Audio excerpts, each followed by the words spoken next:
technique. So figure it in. It's not just laying there. It's gonna do some work too.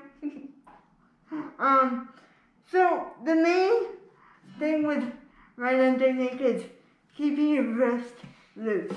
Most people tend to lock up their wrist like a robot. So they're like this. They tend to use their shoulder instead of their elbow joint, which I was guilty of for a few years. Yeah, I did the whole Popeye strip for a few years. I was guilty of it. I've been there. But I mean, most people think you have to hold your pick with the death grip. You don't. It's not gonna fall to your fingers. And even if it does, you can retrieve it. Yeah. It's not the end of the world. If it falls, it's probably going to fall. But you don't need to hold it with the death grip. For all you thumb pickers out there, we don't even have to worry about that. Which is nice. Yeah. But yeah, I think the key is being relaxed enough to strum. Because again, most people tend to overthink strumming. I tend to also rest my arm on the side Yeah. of the guitar, just to kind of help me with my strumming. You do it too. It seems like on with your elbow, right? I'm just kind of like right here. And for me, it's a lot easier because I don't have to get over to the wood, essentially, since it's right here. But also, like, not even the thinking about strumming is gonna help you a ton.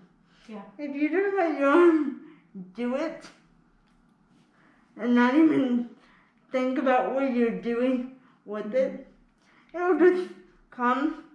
Again, for a standard player, gravity helps a ton.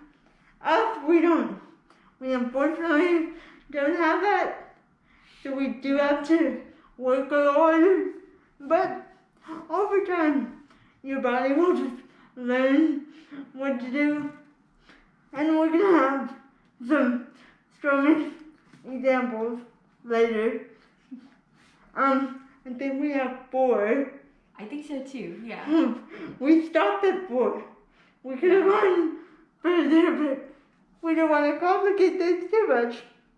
Because I know most of it sounds like a different language to most of you. It won't be soon. But the key to strumming is just kind of letting your body just do it.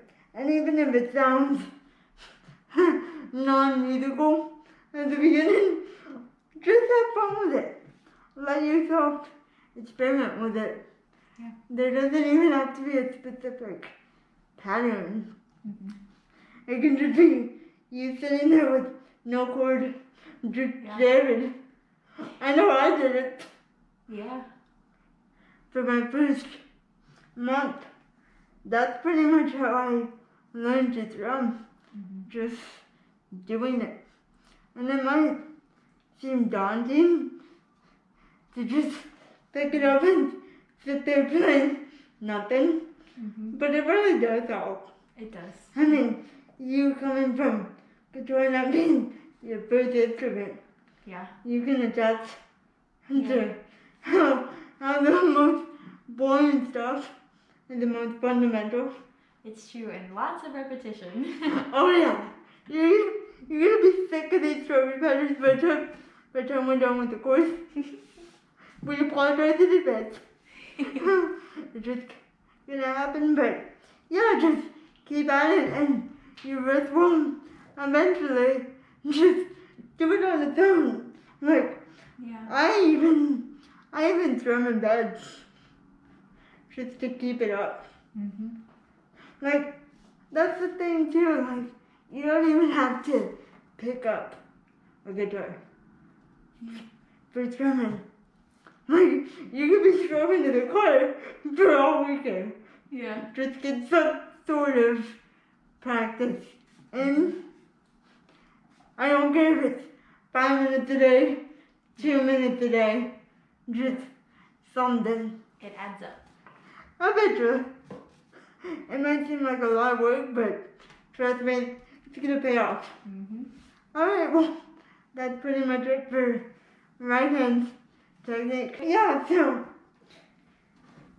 so now all players strum.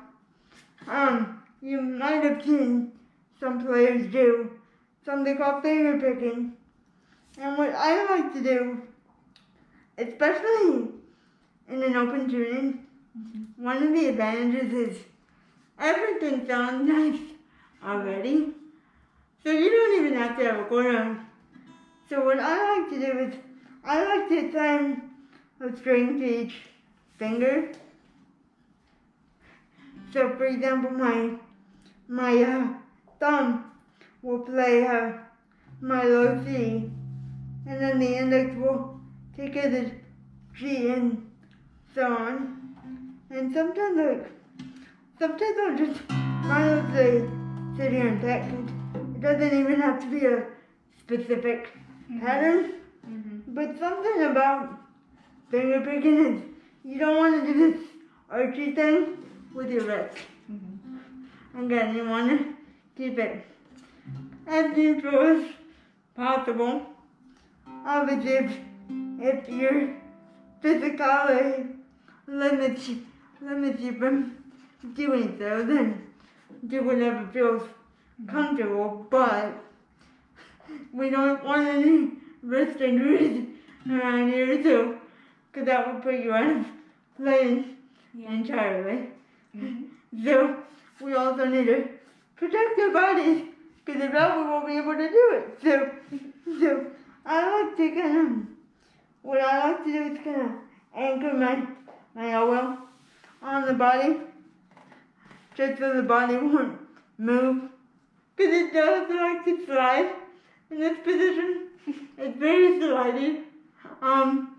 You will end up dropping your guitar like once or twice.